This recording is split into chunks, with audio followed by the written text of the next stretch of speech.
Hello, my outstanding pre-calculus class. We are ready for another online adventure.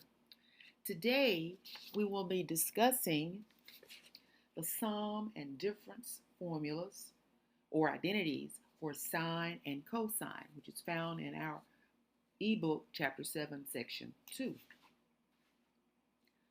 These formulas will simplify many trigonometric expressions and equations.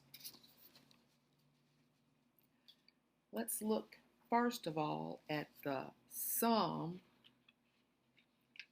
formula for cosine. So here we have, let me get this a little bit straighter here for us. We have the sum formula for cosine. Cosine of alpha plus beta is equal to cosine of alpha times cosine of beta minus sine of alpha times sine of beta. The difference formula for cosine, see difference, we're doing subtraction. The sum, we're doing the addition. Cosine of alpha minus beta is equal to cosine of alpha times cosine of beta plus sine of alpha times sine of beta. Let's look at an example. This is a cosine difference. Yes, I have the subtraction sign there. So I want to go back to my cosine difference formula. And this is the formula that I'm going to write out. So I write this out. See, cosine of alpha minus beta is cosine of alpha times cosine of beta plus sine of alpha times sine of beta. Well, the alpha is the 5 pi over 4, and the beta is the pi over 6. So it's cosine of 5 pi over 4 times cosine of pi over 6 plus sine of 5 pi over 4 times sine of pi over 6. So it's going to be something times something plus something times something. We move this over a little bit more. And then we can use our unit circle to help us find the see cosine of what? 5 pi over 4. So we go here, 5 pi over 4, you see, is found in the third quadrant. Positive angles going what? Counterclockwise. 5 pi over 4, and the cosine is the x-coordinate, which will be the negative square root of 2 over 2, which is what I replaced here. Then the cosine of pi over 6. Pi over 6 is in our quadrant 1, and here's pi over 6, and the cosine is square root of 3 over 2, and I substitute it here. And then the sine of 5 pi over 4.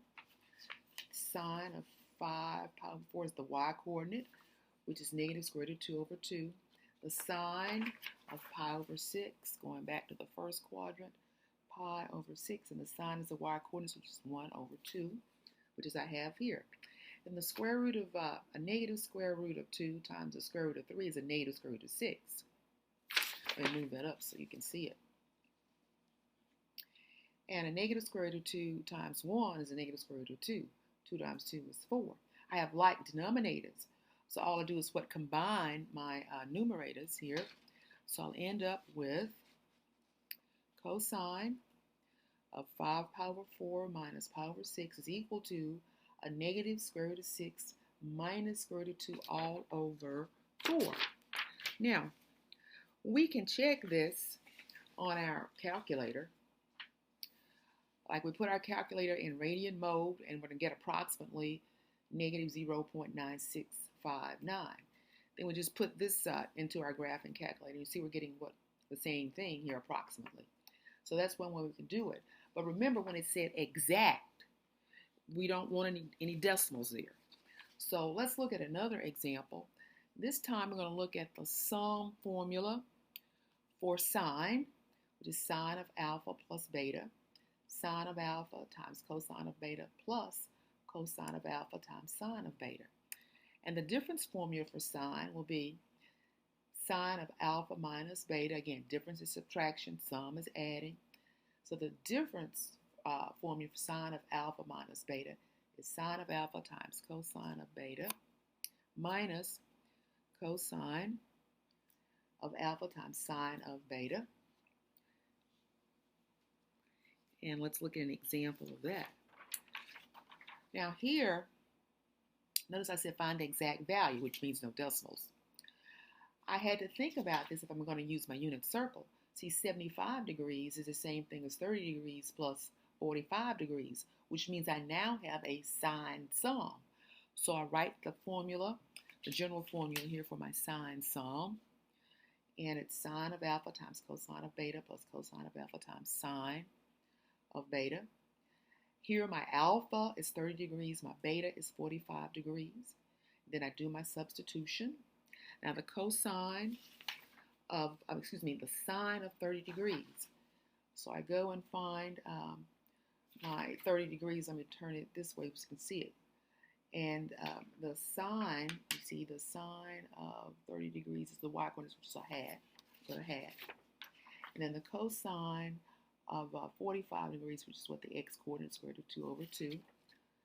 And the sine of 30 degrees, looking at my unit circle, the sine of 30 degrees, it's going to be the cosine of 30 degrees, which is square root of 3 over 2. And then the sine of 45 degrees, here's our 45 degrees, is the y-coordinate, square root of 2 over 2.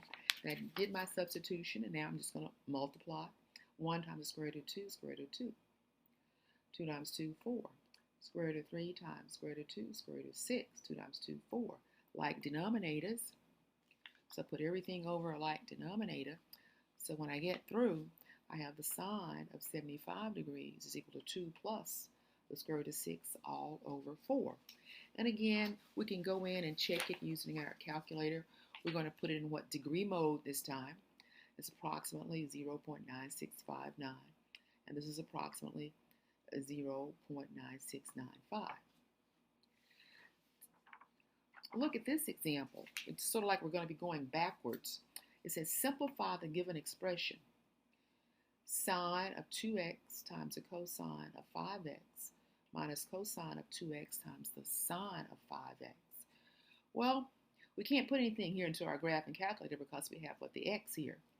So we're looking for one of those formulas that looks like this, and it's the sine of the alpha minus beta.